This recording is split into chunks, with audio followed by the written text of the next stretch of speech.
Welcome everybody. I'm glad y'all are here. I'm sorry about my absence of video making recently. I was sick for the entirety of the past season. I had lost my voice.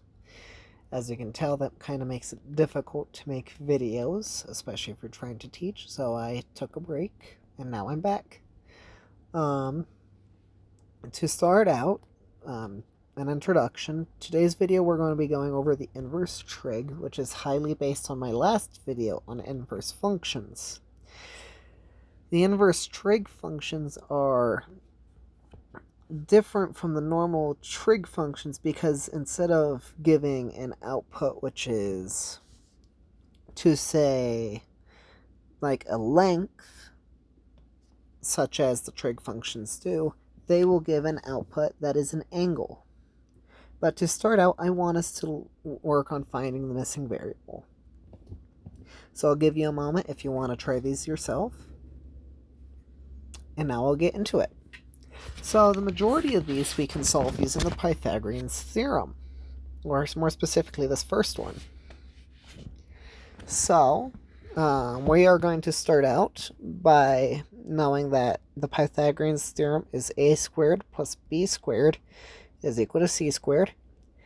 C is always the hypotenuse, so let's replace that with x. A can be either side length, but let's call that 3, just because it's smaller. And let's call that the 4. So the way we're going to solve for x is we're going to take the square root of both sides. And we are going to get 9 plus 16. So x is just equal to the square root of 25, and as long as you know your perfect squares, you know that that would be equal to 5. So, and as you already know, this is a Pythagorean triple. Continuing on, we have another unique one where we have to use our trig. So we are given a side length, more specifically 7, and we wish to use the side length to find x and y. Let's start out by finding the y. So we know that we have a cosine of a theta, and that is going to be equal to the adjacent length over the hypotenuse. Well, we know that the angle that we have is pi over 6, and our adjacent angle is 7. Our hypotenuse is y.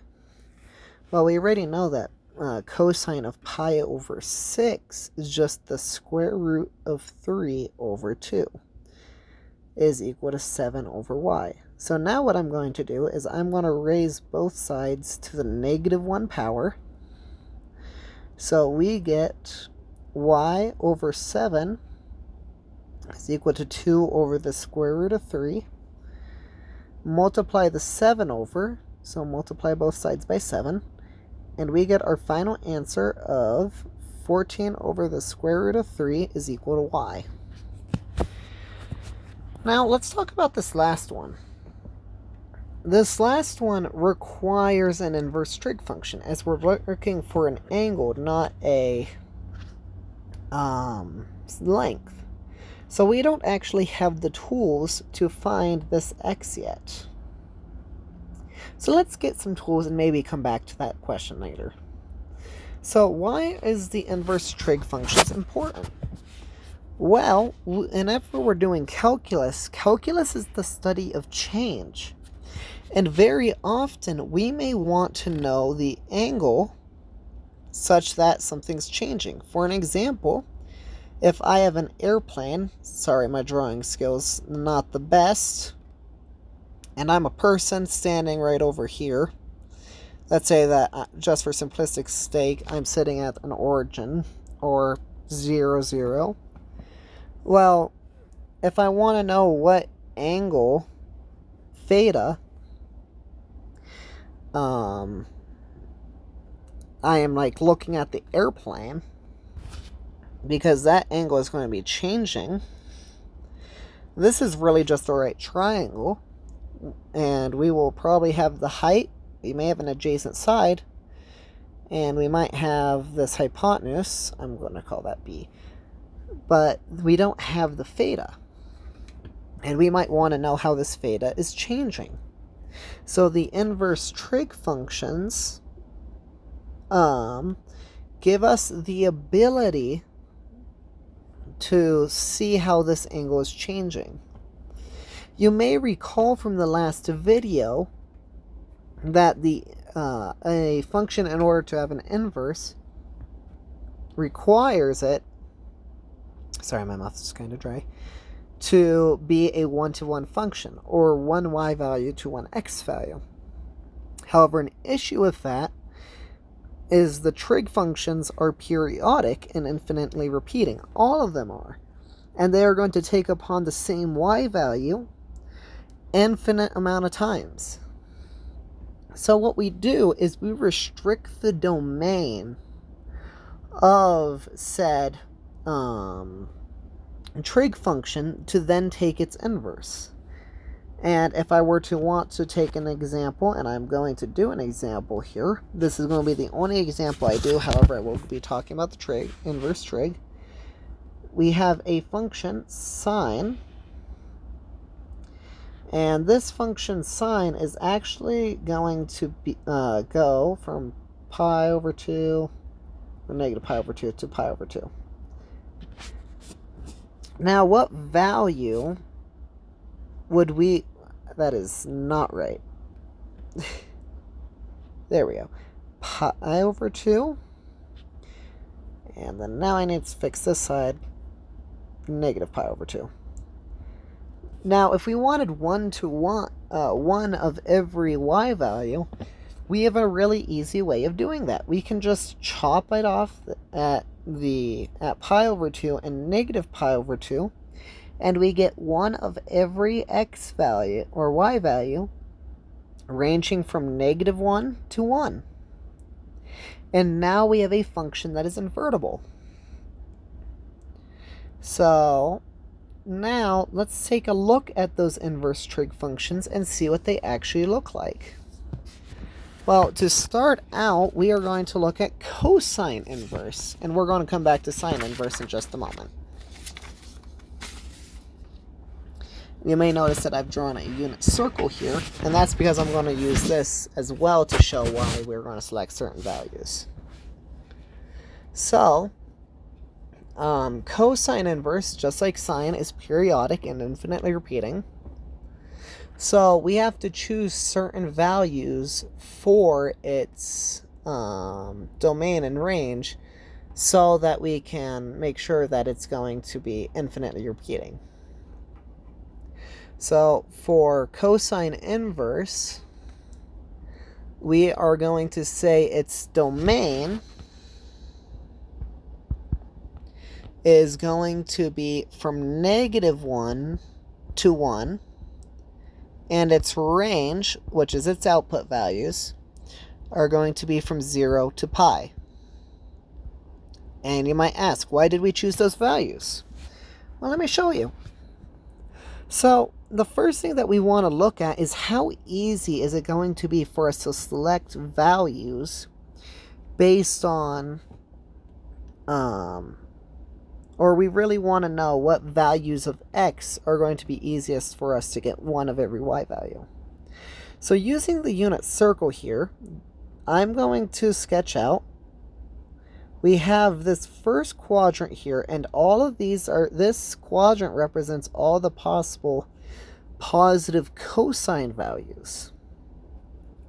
Then continuing on, we will get all of the cosine values, all the negative ones and all the positive ones. So we choose to define it from 0 to pi for the cosine. And then whenever we invert that, the domain becomes the range. So the range of the cosine inverse is only 0 to pi. And of course its domain is only negative 1 to 1, because that's the only values it can take upon itself.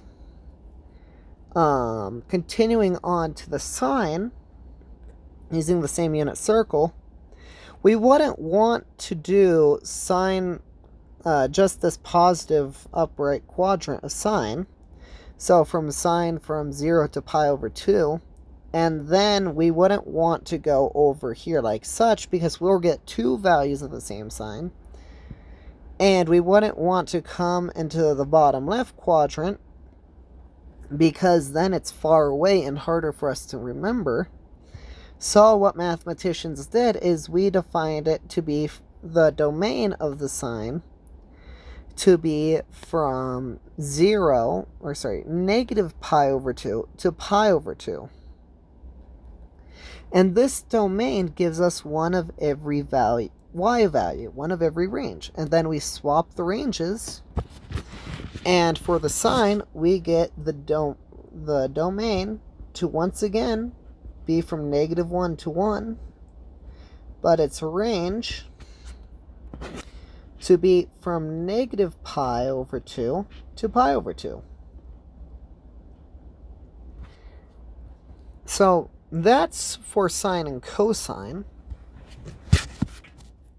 Let's think about another trig function. Let's think about tangent and cotangent. Now, tangent is will take upon every single y value from negative infinity to positive infinity. So its domain for tangent inverse is going to be from negative infinity to positive infinity. So tangent's range is from negative infinity to infinity. And then its domain is from negative pi over 2 to pi over 2. And so because we swap the domain and range for tangent inverse, it then will become its range will become negative pi over 2 to pi over 2, and its domain is going to be from negative infinity to infinity. So that's kind of how we get what the domain and range are going to be for the inverse trig. And I should specify that we cannot include the negative pi over 2 or pi over 2 because tangent has asymptotes there. So it can never be equal to those values. And such is the case with tangent inverse. Continuing on for cotangent. Give me one moment. Okay, so cotangent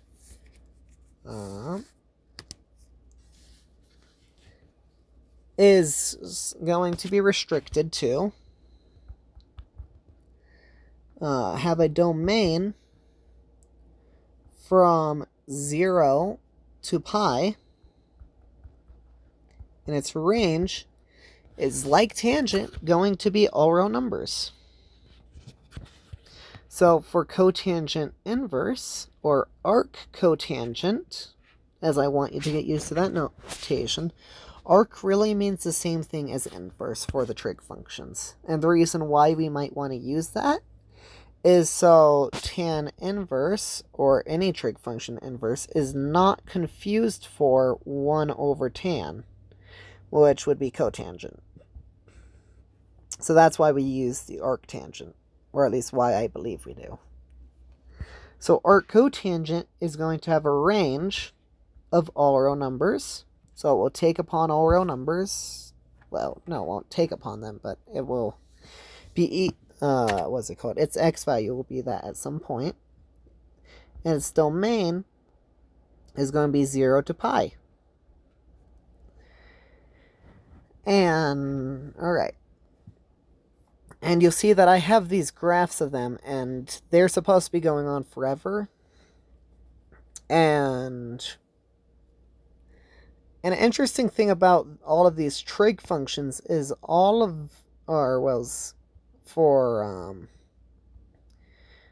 cosine, sine inverse, tangent, cotangent inverse, all of them are monotonic.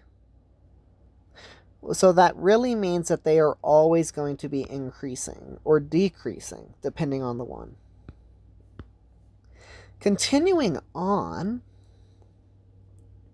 let's look at cosecant and secant inverse. So cosecant is equal to 1 over sine x. So whenever we're looking at this, we actually want to have a similar domain to sine inverse, or more or less a similar range to sine inverse. So what we do is we are going to restrict its domain. Apologies. So we are going to restrict its domain to be, cosecant is going to have a domain of negative pi over 2 to pi over 2. And that is going to then... Oh, wait, I don't want to include those. And just like tangent, this will asymptote, so that's why we're not including it. And it's going to have a range of, and x cannot be equal to 0, of absolute value of y is greater than or equal to 1. So what that means is this cannot be something like 0.5. It will never have a value of like 0.5 as its output. So for cosecant inverse, we're going to swap the domain and range. So its domain becomes absolute value of y is greater than or equal to 1. And its range is going to be negative pi over 2 to pi over 2. And what you'll see is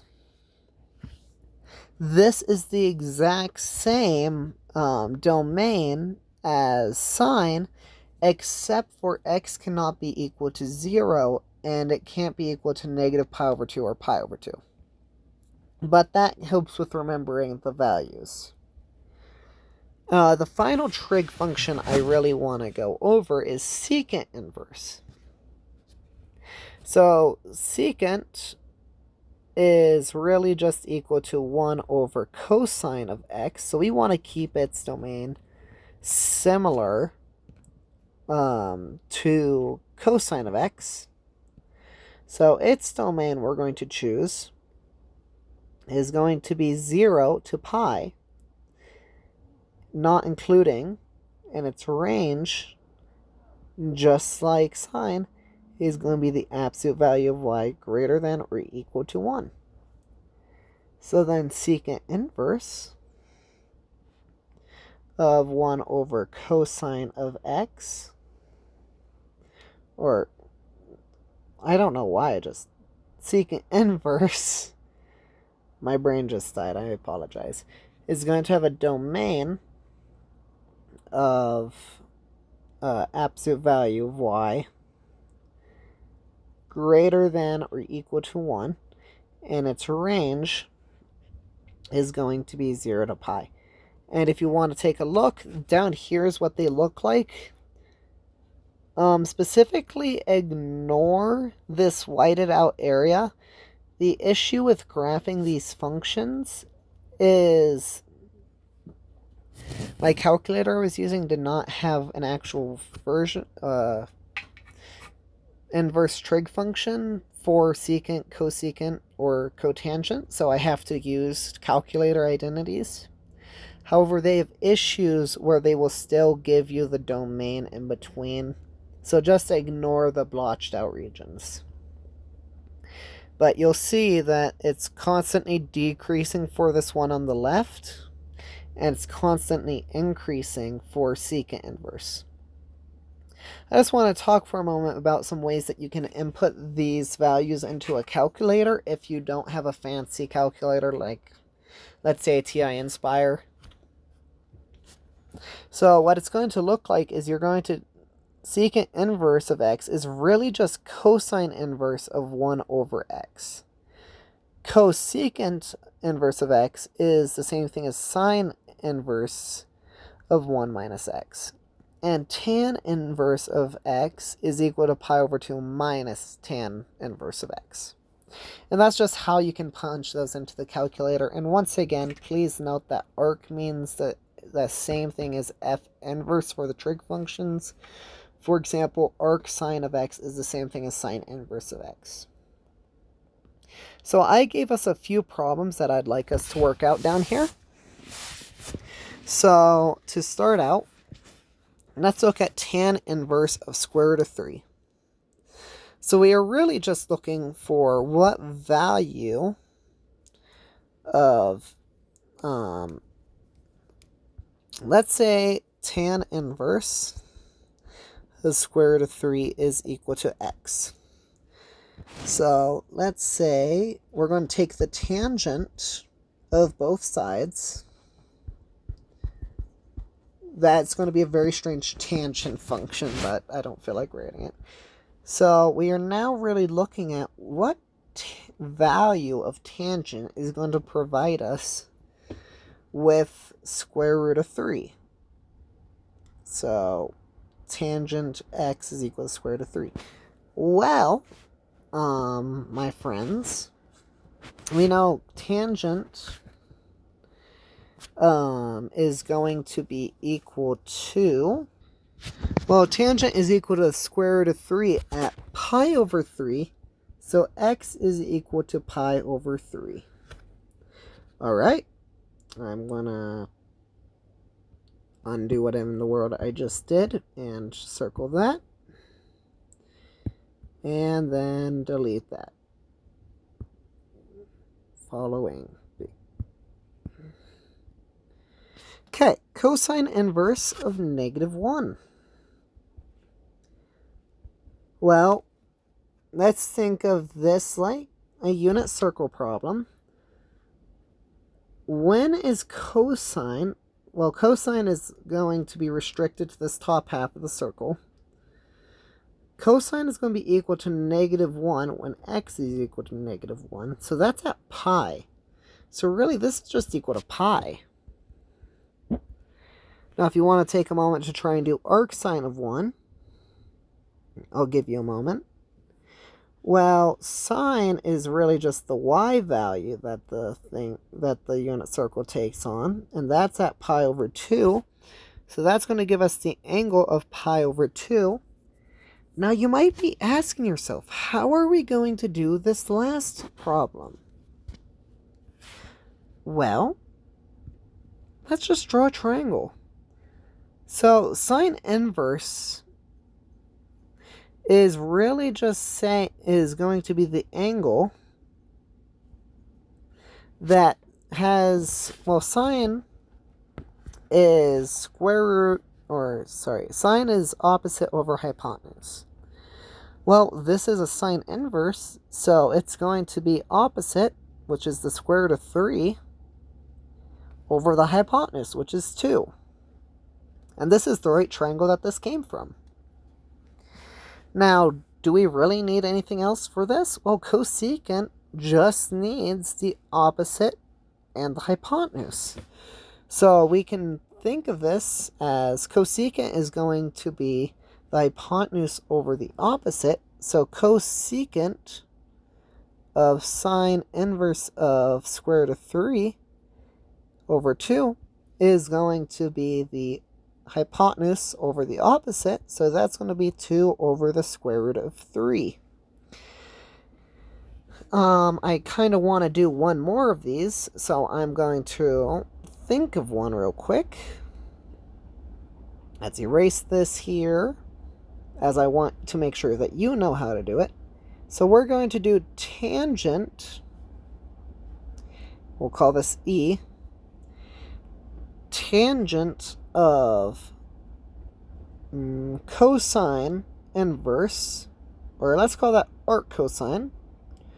That way you can get more used to more notation. Of square root of 2 over 2. Well, to start out, once again, we draw a triangle. Now, this is really just asking what this inner side part is asking. What is this theta such that cosine is equal to square root of 2 over 2? So cosine is just opposite over the hypotenuse.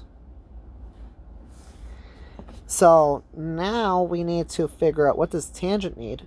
Well, tangent needs the opposite and the adjacent.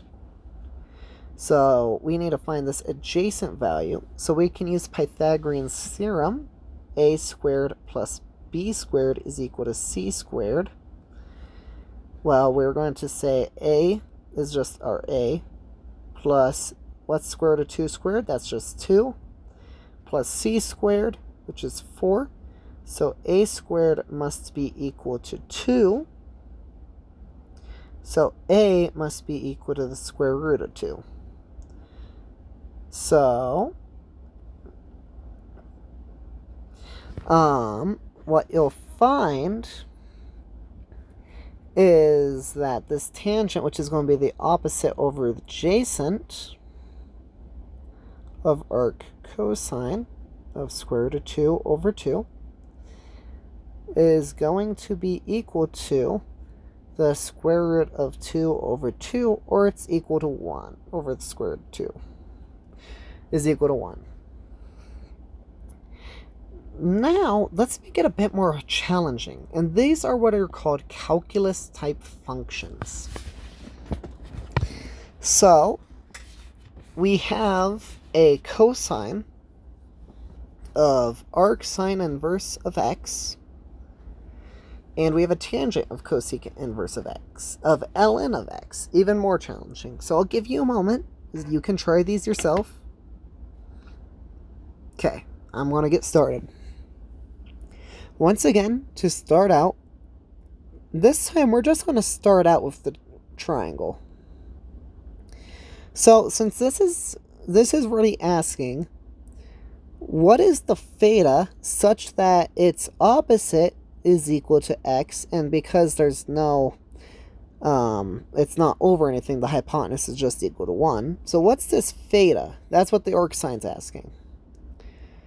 Well, we don't need to know that theta to know what the cosine is. All we need is this side length. So let's find the side length. Once again, it's going to be a squared plus b squared is equal to c squared. Well, we know our a value is just a squared. We know our b value is x squared.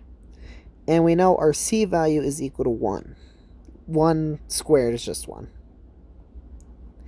So we need to solve for this a, as this is our thing that we want to know. So we are going to get a squared is equal to 1 minus x squared. So a is equal to the square root of 1 minus x squared. And interestingly enough, we can now rewrite our triangle as such. So this is going to be the square root of 1 minus x squared, x, and 1. And this is as simple as our triangle is going to get, but this is all we need to really simplify these functions, these calculus-type functions. So the cosine is going to be the adjacent over the hypotenuse. So we now know that this is going to be 1 minus x squared over 1. That's just 1 minus x squared. And that's the answer. Now let's work on this tangent of cosecant inverse of ln of x. Now this is very much so more challenging. But I think we still have the tools to do it. Once again, we start out by drawing a triangle. And what's cosecant inverse really asking? Well, it's asking what value of the argument, or it's really asking what theta is going to be ln of x. Well, cosecant is going to be hypotenuse over opposite. So this is really just ln of x, and the side length is going to be 1. Now we just need to find this final side length, once again a. So we can solve for a using the Pythagorean theorem. So we know a squared plus 1 is going to be equal to ln of x squared. Well, now I can subtract the 1 over to the other side, so a squared is equal to ln squared of x minus 1. And we would get a is equal to ln, the square root of ln squared of x minus 1. Now, we can rewrite the triangle, ln squared of x minus 1. And we can think, well, tangent is really just the opposite over adjacent. So that's going to be 1 over the square root of ln squared of x minus 1. And that is a very messy function. But that is the simplified form. And I want to just highlight how interesting it is that these trig functions actually can become something with an algebraic representation. But I hope you all found this video informative and enjoyed. I hope you all have a wonderful rest of your day, and thank you for watching. Bye-bye.